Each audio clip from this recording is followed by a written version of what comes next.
there's still a long road ahead.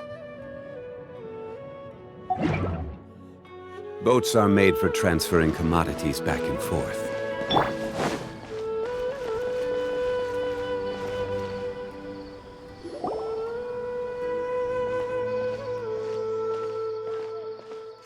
Ad Astra Avisask. We meet again, you two. Hi, Catherine! Do you have any commissions for us today? Commissions, huh? Let me think. Oh, how about this? Please attend the Academia's Academic Symposium this afternoon and recite a love poem on stage. Wait, say what now? And if possible, please also use your camera to capture the reaction of the audience upon finishing the poem. Huh? What kind of commission is that? I see. It appears that you're not interested in this commission. In that case, please go to Port Ormos and convince the Eremites there to spend some time volunteering at the local orphanage. Hey, that's not any better.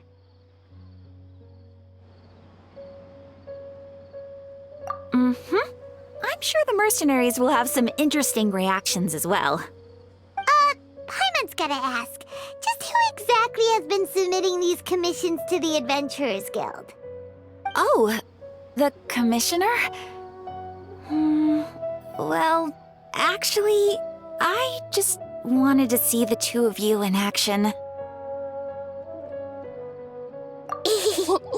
Was it so obvious? I was hoping you would actually take one of those commissions. That kind of chance to observe humans doesn't come by often. Ah, so it's Nahida. Paimon just knew Catherine wouldn't crack those kinds of jokes. When did you get into her head? From when she said, Ad Astra Abisask? So it's been you this whole time?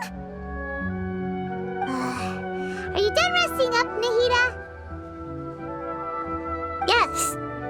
I've been sleeping ever since we parted ways, and I even had a really, really long dream. It was another dream about the Sumeru's festival, except it was a happy one. In my dream, I was sitting in the middle of a flower terrace, and everyone in Sumeru City was holding hands as they danced in circles around me. They danced round and round, and everyone looked really happy. I also got to sit on a gigantic flower carriage.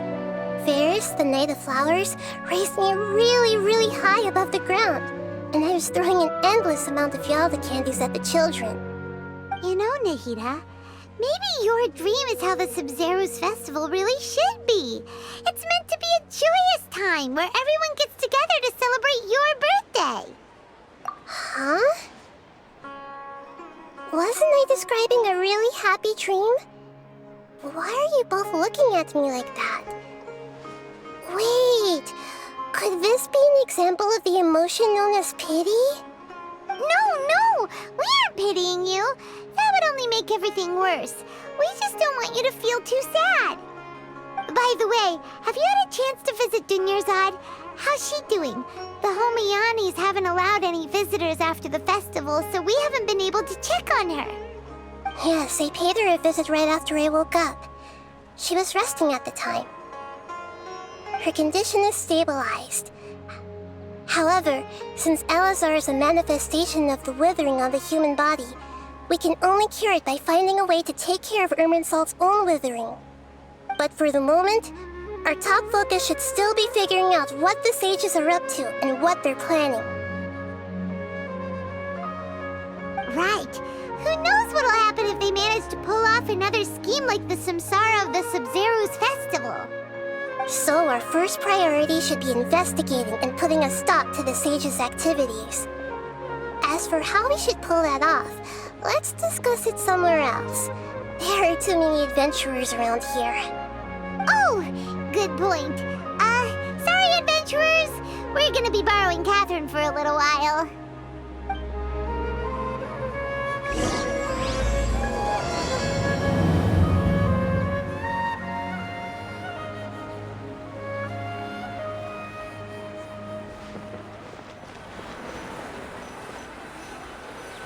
let's continue our chat here. Okay, so do you have any ideas on how we can investigate the sages, Nahida? Actually, I've already done a little bit of work on that. But for now, I want to hear your thoughts.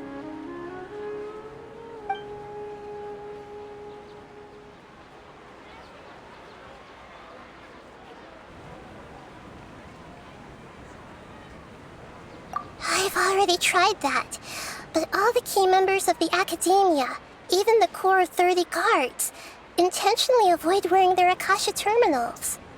It seems that from the very beginning, they've been guarding against info leaks from the Akasha. Of course, it could also be because they're wary of me. Have you already caught the sage's attention? I'm guessing not yet. But distrusting me would make perfect sense if they've ever paid attention to the urban legends about me. In any case, I probably can't take over their minds directly.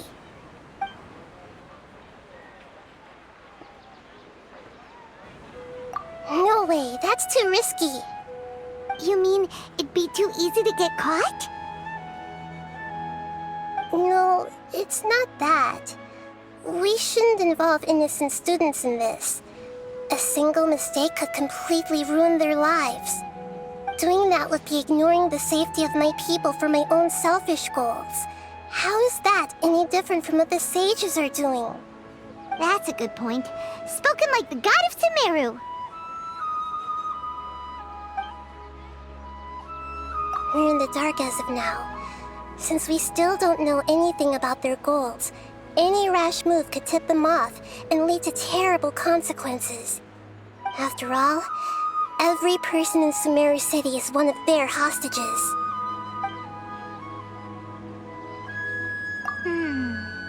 Are we really out of ideas? Nahida, you're super smart, so you already have something in mind, right? Don't keep us in suspense. Spill the beans already! According to a popular theory from the Vahumana Darshan of the Academia, rejecting impractical motions at the beginning of a planning session will give more weight to the actual proposal. Okay, but aren't you the god of wisdom? You don't have to use that kind of gimmick to make us take your ideas seriously.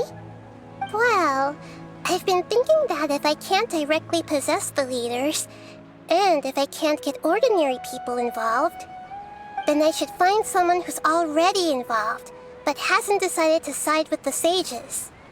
You're saying we should recruit a spy? That does sound like it could work. Oh, before coming back, we met someone named Alhaitham. He seems like he acts alone, and he likes doing stuff behind the Academia's back. They probably aren't in cahoots. Actually, I already have someone in mind. Do you still remember that female scholar named Setaria? Setaria? Paimon remembers now. Isn't she the one who's always trailing behind the Grand Sage of the Academia? We ran into her basically every time the Sumeru Festival repeated itself. You could even say we're old enemies by now.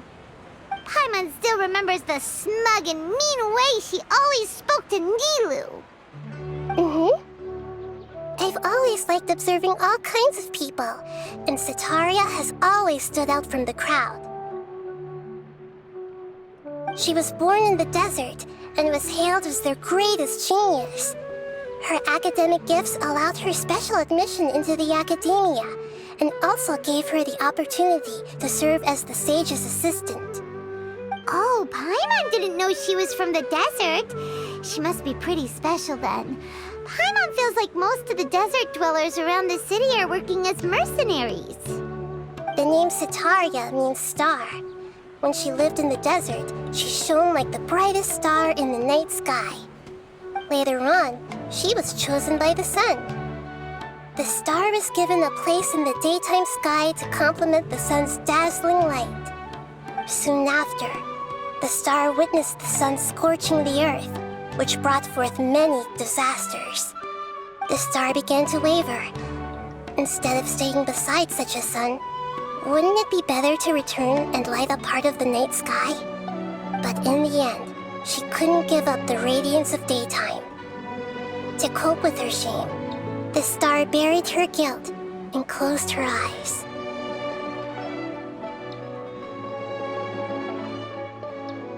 From the sound of it, Sataria's just hung up on the research opportunities here. But she doesn't really support the academia. She still feels guilty about not doing more for the desert, right? She's just running away from her problems. Indeed. When they are presented with complex moral issues, many people will simply plug their ears and go with the flow until the problem can't be fixed anymore. She's suppressing a lot of guilt, but before she realized it, she had already become the sage's accomplice. She can't deny her part in their schemes anymore. Right. We must somehow make her face her problems again.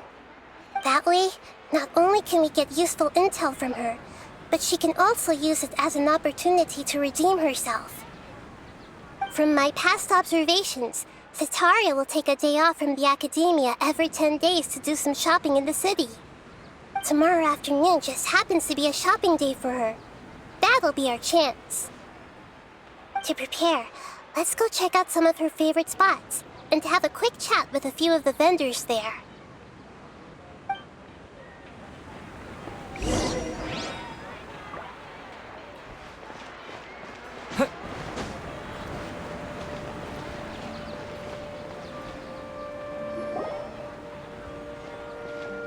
This should be Sataria's favorite fortune-telling spot. So should we ask the fortune teller about Sataria? No, I already have enough information on Sataria. The most important thing now is for you to pay attention to the vendor's talking style and key characteristics. Talking style and key characteristics? My poor lost lambs, have you become troubled over your fates? The divine voice of wisdom often echoes between mine ears. If thou be blessed today by the gods, I may be able to show you the way. Huh? Really? Nahida, you've been whispering things to her? Shh. My friend here has some doubts regarding his future. Can we get a fortune reading for him? Of course, of course. In that case...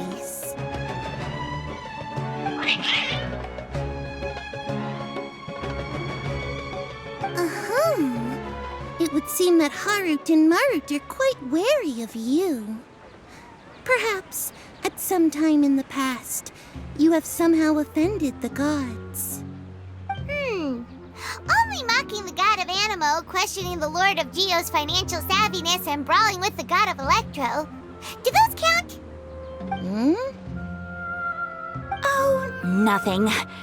Go on, pick an aspect for her to divine.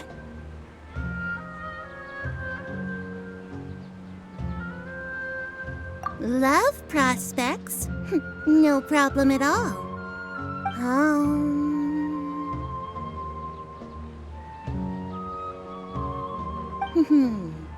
The gods have spoken. The truth shall be revealed. One who is fated to cross your path will appear on... Huh? So many people will fall for you. How could that be? Harut, Marut, did you two spoil my divination? I've never read a fortune so absurd.